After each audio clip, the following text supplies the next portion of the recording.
Good afternoon, and thanks for taking a couple of minutes to hear what the Yukon Liberal Caucus has been up to this past week.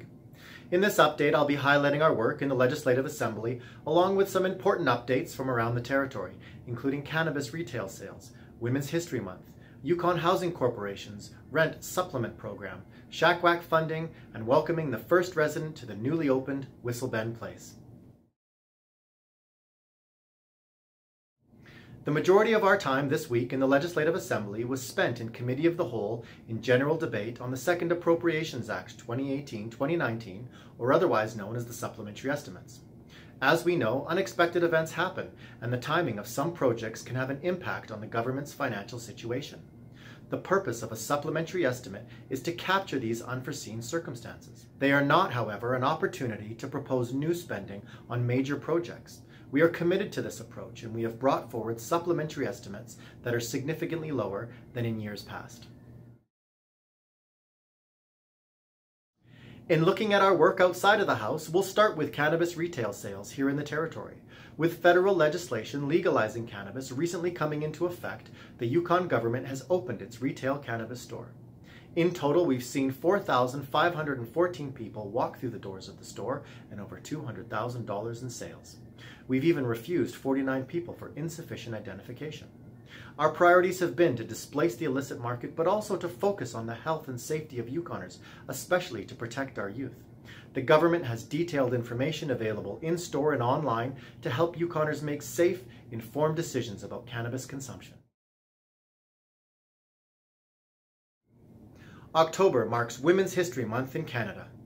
On October 23rd, Minister Dendies rose in the House to tribute Kate Carmack, who will officially be inducted into the Canadian Mining Hall of Fame in Toronto this January. In Minister Dendies' passionate manner, she stated in her tribute that we are a very lucky territory with a rich history of women in leadership, from matrilineal Indigenous cultures to our Yukon story like Kate Carmack. Women have played a key role in shaping the territory, and we are better off for it.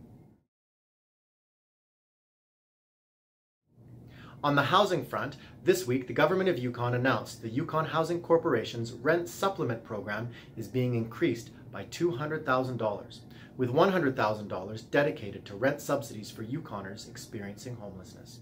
This program currently helps over 100 Yukon families to pay rent by providing a rent subsidy to individuals and families eligible for social housing who live in private market rental housing. The increase in funding will help up to 8 additional families per year access rental housing.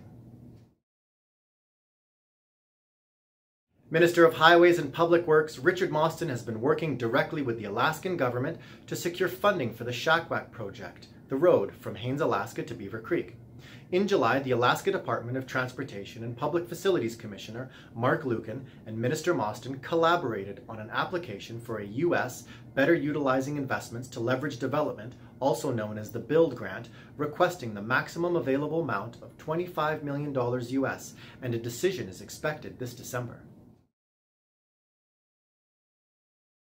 And finally, last Tuesday, Minister Frost and myself were at Whistle Bend Place to welcome its first resident, Mrs. Norma Hall, into her new home. It was truly an honor to welcome Norma to Whistle Bend Place, and I'm thankful to the many individuals that will care for her as she enjoys this chapter of her life. Thanks for taking the time to listen to this update and to stay informed of the work that my colleagues and I are doing on behalf of Yukoners.